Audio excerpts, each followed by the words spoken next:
No dia 4 de fevereiro, um balão que tinha o tamanho equivalente a 3 ônibus foi derrubado por mísseis da Força Aérea perto da costa da Carolina do Sul. A Força Aérea Americana abateu mais um objeto voador não identificado. Na sexta-feira, do tamanho de um carro pequeno, foi abatido quando sobrevoava o Alasca. No sábado, caças americanos atingiram um OVNI em formato cilíndrico sobre o Canadá e, no domingo, um objeto octagonal cruzou a fronteira do Canadá e sobrevoou 3 estados americanos até ser abatido sobre o Lago Huron, no Michigan. Foram 4 objetos abatidos pela Força Aérea Americana em 8 dias. Eles estão sendo tratados como OVNIs, objetos voadores não identificados, porque ainda não é possível definir com certeza o que eles eram, qual a finalidade e quem é o responsável por eles. Nas últimas semanas, cresceu o mistério em torno de objetos voadores no céu dos Estados Unidos. E surgiram tantas especulações que a Força Aérea Americana foi questionada se poderiam ser extraterrestres. A primeira resposta foi que nenhuma hipótese estava descartada. So we don't know what this exactly looked like and we're still not sure exactly what the purpose of it was or who owned it. Depois, a porta-voz da Casa Branca precisou dizer que não havia nenhuma indicação de que aliens estavam invadindo o espaço americano. There is no indication of aliens or extraterrestrial activity with these. Mas o que eram então?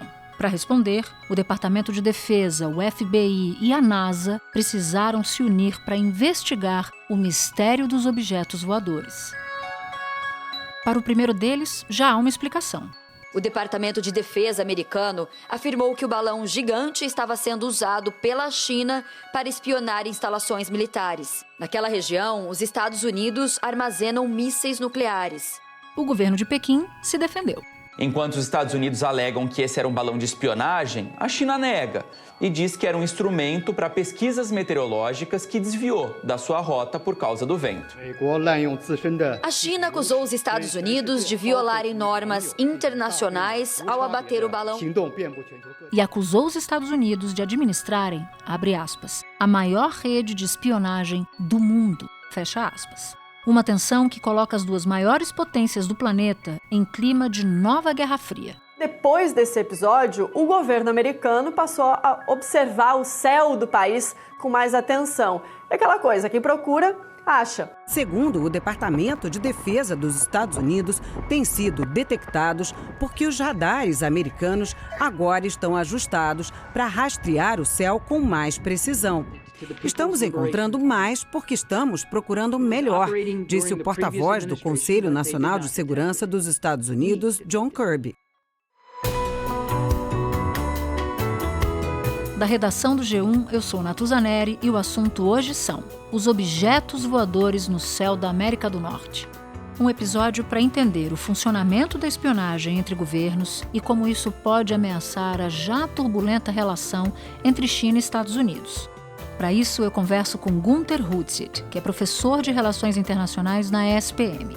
E em seguida com Tiago de Aragão, diretor da Arco Advice Washington e pesquisador do Centro de Estudos Internacionais e Estratégicos de Washington. Quarta-feira, 15 de fevereiro.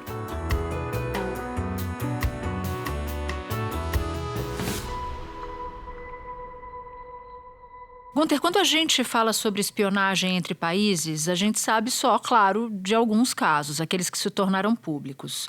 No mundo pós-Guerra Fria, quais são os principais episódios que revelam o funcionamento da prática de espionagem?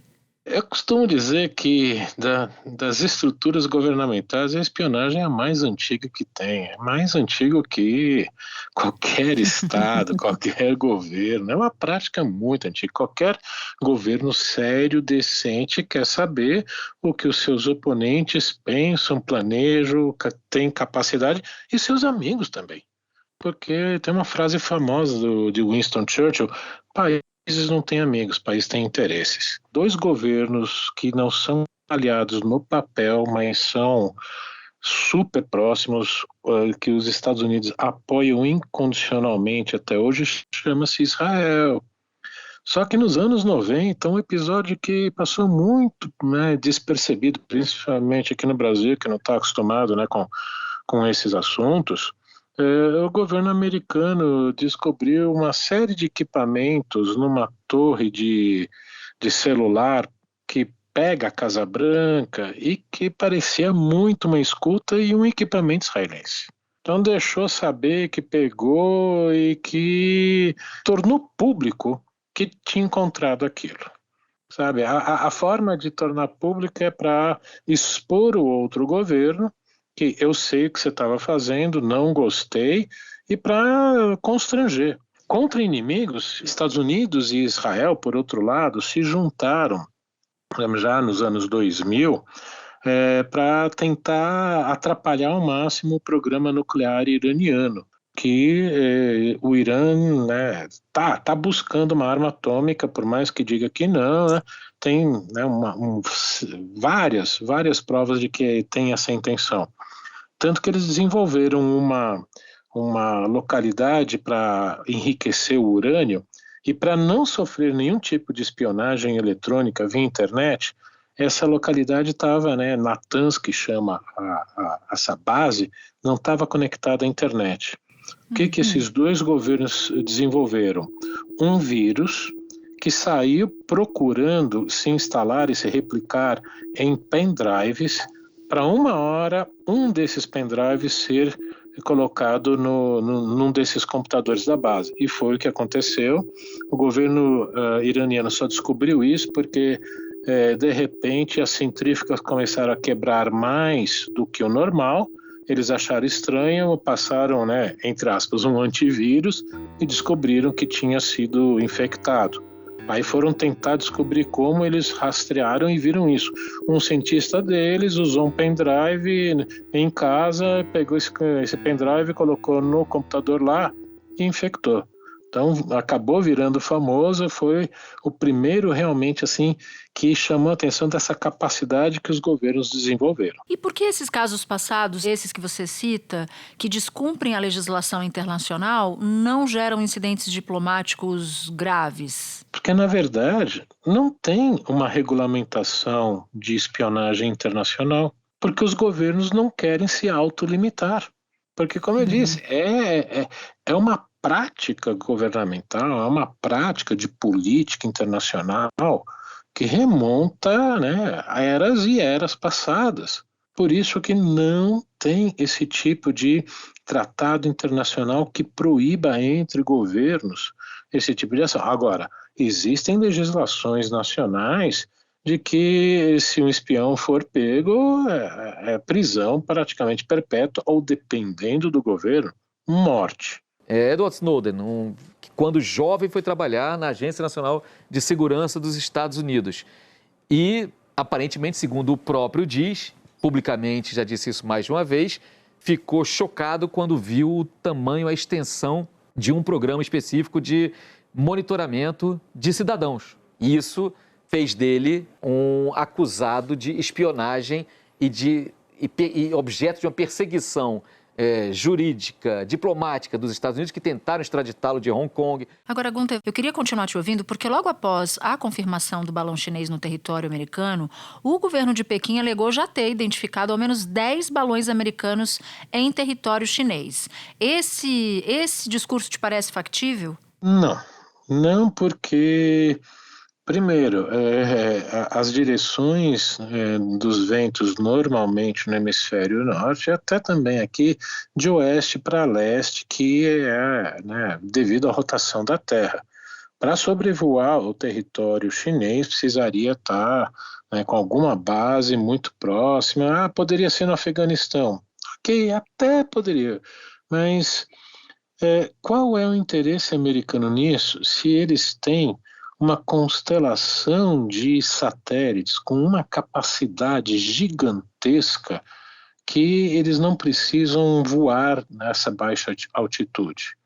Para se ter uma ideia, há um cálculo feito por think tanks americanos que os Estados Unidos teriam em torno, um pouquinho acima, de 300 satélites de uso militar. Todos, entre aspas, espiões? Não. De comunicação, de uma série de coisas, mas entre eles com capacidade de interceptar qualquer comunicação que passe por ondas sonoras. Ou seja, passou, né, entre torres de comunicação, eles conseguem interceptar.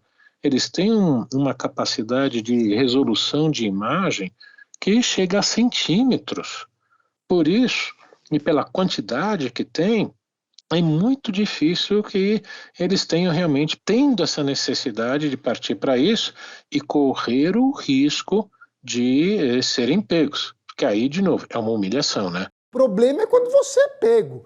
Quando você é pego, como no caso dos Estados Unidos, quando o Snowden divulgou os documentos da National Security Agency, e agora, naturalmente, a China foi pega. Aí fica numa situação ultra constrangedora. É que depois que o caso veio à tona, o secretário de Estado americano, Antony Blinken, suspendeu temporariamente uma viagem que faria à China. O Japão também divulgou a suspeita de que 3 balões que invadiram o território do país desde 2019 eram chineses. A China pediu que o Japão não siga os Estados Unidos nessas acusações e disse que os americanos também fazem uso ilegal de balões, o que a Casa Branca nega.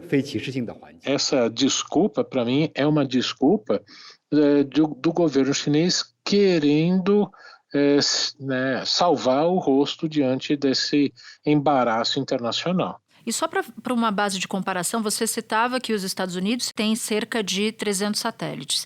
E a China, militares, né? E a China tem quanto? Em torno de 10 a 20.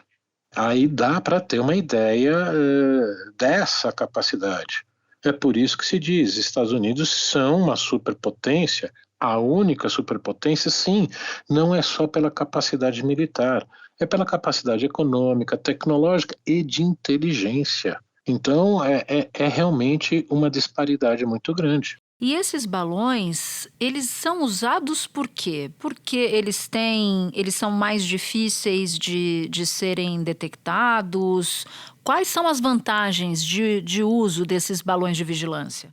Parece que o governo chinês teria desenvolvido essa linha, entre aspas, de espionagem, que é levantamento de inteligência, dados, justamente por serem mais baratos, mais práticos do que satélites. A gente não pode esquecer que, pelas leis da física, os satélites passam sempre num horário que dá para você saber de antemão. Então, se o satélite vai passar, você esconde o que você está querendo esconder, você desliga o rádio, tudo e passa. Agora, um balão, até agora, passava despercebido, né? Nenhuma grande potência estava usando mais isso. Então, nessa altitude, eles conseguiram muito provavelmente o quê? Talvez tirar algumas fotos de localidades que eles não tinham, que podem ter pego os americanos desprevenidos, mas o principal, conseguir georreferenciar as bases americanas mais importantes para comunicação. As autoridades de segurança nacional agora querem determinar que tipo de inteligência esse balão conseguiu coletar. Esse tipo de balão pode ter vários tipos de sistemas acoplados à sua base, desde transmissão de áudio e vídeo até detecção de ondas eletromagnéticas. Os Estados Unidos encontraram partes do balão chinês abatido há 10 dias no litoral do país. As equipes de busca resgataram componentes eletrônicos, como sensores e cerca de 12 metros de antenas. A China afirma que o balão era civil, só que o equipamento sobrevoou uma base aérea com campos de mísseis balísticos intercontinentais em Montana e outras áreas militares até chegar à costa leste. Os Estados Unidos seguem buscando os destroços de outros 3 objetos voadores abatidos. Não há indícios de que sejam chineses. Nenhuma empresa privada ou de pesquisa reivindicou a propriedade deles. Para que isso? Ou para tentar hackear depois, como eles não conheciam, passaram a saber quais são as importantes, ou virar alvo para um conflito nuclear. Infelizmente, essa possibilidade existe. Ela é remota, muito difícil, mas os militares se preparam para isso. Para concluir, o tema espionagem ele é particularmente sensível para o eleitor americano. Então eu te pergunto, quais são as origens desse medo e como o presidente Joe Biden deve explorar esse sentimento? E eu queria ainda lembrar de um episódio, você falava no início das Nações Amigas, que tem espionagem entre Nações Amigas, o episódio em que a então presidente Dilma Rousseff foi grampeada por um órgão americano. 10 anos atrás, o Edward Snowden divulgou que a National Security Agency escutava as conversas telefônicas da então presidente Dilma Rousseff, presidente do Brasil. Eles espionavam a Petrobras. Que isso foi divulgado e o governo americano assumiu que espionava mesmo. Só para a gente não deixar de rememorar esse caso que aconteceu aqui com a gente, né?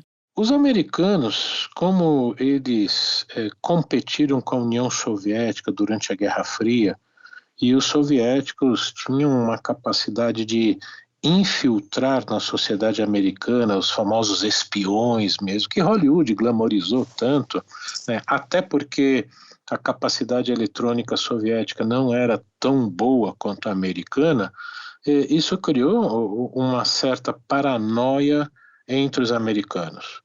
Tanto que, para a maior parte dos americanos, a Rússia nunca foi vista como um país aliado, amigo, mesmo depois do fim da Guerra Fria nos anos 90. Sempre viram com desconfiança.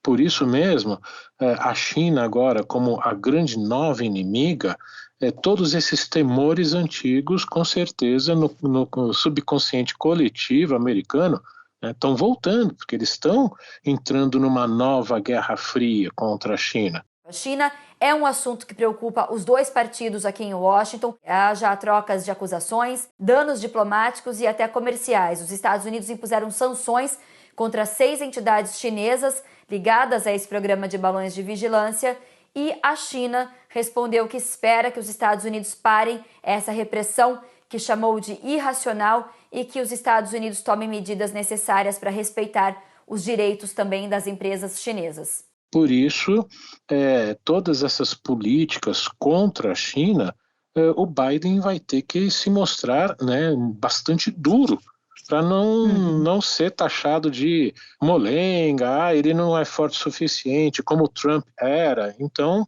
ele vai ter que endurecer esse discurso e as ações contra a China. Gunther, muito obrigada pela participação, por dividir seus conhecimentos aqui com a gente. Volte outras vezes aqui no assunto. Fiquei bem feliz que você veio. Eu que agradeço, Natuza. É só chamar. Quando puder, conversamos. Pronto, então tá combinado já. Já fica aí com um chamado garantido. Tchau, tchau. Tchau. Espera um instante que eu já volto para conversar com o Thiago de Aragão.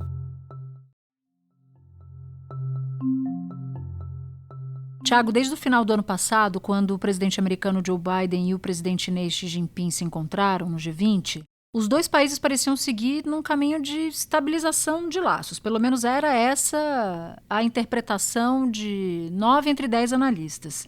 Agora, com a crise dos balões, esse estranhamento voltou. O tom voltou a subir, as acusações começaram a ser trocadas, enfim, rolou um tiroteio. Como é que você avalia as consequências desse caso para já tensa relação entre China e Estados Unidos?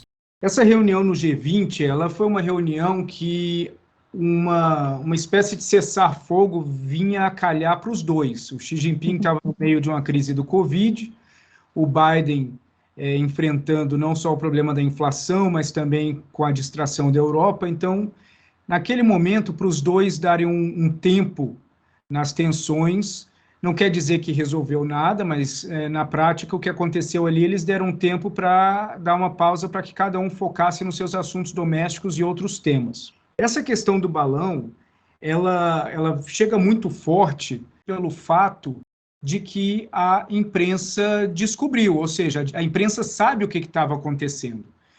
Eu sempre digo que quando algo é flagrado pela primeira vez, não quer dizer que é a primeira vez que acontecia. Então, aí, o episódio do balão já deve ter acontecido muitas vezes. A gente lembra que desde 2004 houve quase 150 registros de OVNIs detectados por militares americanos aqui no país, segundo o documento oficial que foi divulgado em 2021. Só que a diferença é que agora explodiu para a imprensa. E aí isso exige um tipo diferente de narrativa do Biden e, consequentemente, essa narrativa pública diferenciada e, obviamente, mais agressiva gera respostas do lado chinês e aí volta a aquecer a relação de guerra fria entre os dois países. E existe a possibilidade real de uma crise diplomática a partir disso, ou até mesmo de uma escalada que resulte num confronto entre americanos e chineses? Porque essa é a pergunta que todo mundo se faz. Ok, temos uma crise, a crise dos balões. E agora? Vai para onde? Escala, não escala? Qual é a tua avaliação desse risco? Não, eu não vejo escalando, até porque a atividade de inteligência ou espionagem, como muita gente coloca, acontecia de uma forma intensa antes do balão e vai seguir acontecendo depois do balão também, dos dois lados, um contra o outro, porque é assim que essas grandes potências jogam.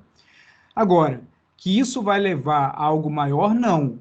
Provavelmente o que vai levar a algo maior, se de fato isso vier a acontecer nos próximos anos, é uma conjunção de fatores. E não um fato isolado como esse. Todo fato isolado, ele gera a necessidade de uma retaliação do mesmo tamanho.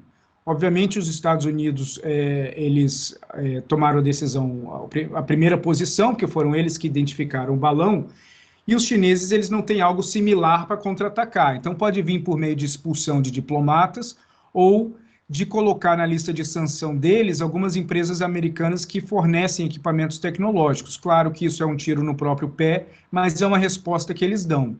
Eu não vejo uma situação de guerra a curto ou médio prazo, até porque a China ela tem interesse em manter as relações tensas, mas não passar disso, porque mantendo as relações tensas, ela pode garantir e demonstrar sua assertividade na região e em relação aos seus aliados, mas a China é um país comerciante, ela é um país que depende do seu crescimento, depende da exportação e da importação, ou seja, de uma relação pelo menos estável com compradores e vendedores.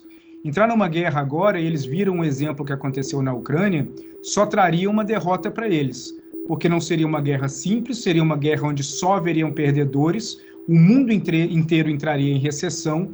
Agora, naturalmente, esse episódio do balão, ele piora um pouco as circunstâncias por conta do fator da pressão social e da expectativa do eleitor americano. Durante a Guerra Fria, havia a possibilidade de uma guerra com a União Soviética a qualquer momento, principalmente pelas ações cumulativas dos dois lados. Nós estamos em processo de gerar ações cumulativas dos dois lados. Por mais que a União Soviética se esfarelou antes de acontecer alguma coisa mais grave, mas tiveram 2 anos ali em 62, na crise do míssil de Cuba, e em 83, na crise dos mísseis Pershing, que quase levaram à guerra. Em 22 de outubro de 1962, o presidente John Kennedy foi à televisão nacional e disse ao mundo que o primeiro-ministro soviético Nikita Khrushchev tinha mandado instalar clandestinamente mísseis nucleares em Cuba, que isso era um risco intolerável para os Estados Unidos. Mandou a Marinha Americana bloquear Cuba e deu um ultimato a Khrushchev para que retirasse os mísseis. Houve troca de cartas, muita retórica, mas depois de alguns dias, Khrushchev botou o galho dentro e tirou os mísseis. Na relação com a China e com os Estados Unidos, o que eu entendo é que um movimento nacionalista chinês, e esse movimento nacionalista seria o quê? Seria uma movimentação de conquista de Taiwan. Isso seria um dos últimos recursos que o Partido Comunista Chinês tomaria para garantir legitimidade e união nacional. Aviões de guerra chineses sobrevoaram a zona de defesa aérea de Taiwan um dia depois da visita da presidente da Câmara dos Estados Unidos, Nancy Pelosi, à ilha. Significa o rompimento do acordo entre Washington e Pequim, pelo qual os Estados Unidos não manteriam relações oficiais com Taiwan. Em 1995, o então presidente de Taiwan visitou os Estados Unidos e, em retaliação, a China lançou mísseis perto da ilha e teve até o risco de uma guerra. 27 anos depois, a China é infinitamente mais poderosa. Hoje tem a maior marinha de guerra do mundo. O tamanho da retaliação vai depender de taiwaneses e americanos. O Deng Xiaoping, ao longo dos anos 80, ele dizia que o que vai garantir a existência do Partido Comunista Chinês é a prosperidade econômica, porque a prosperidade econômica vai manter a população confiando no partido.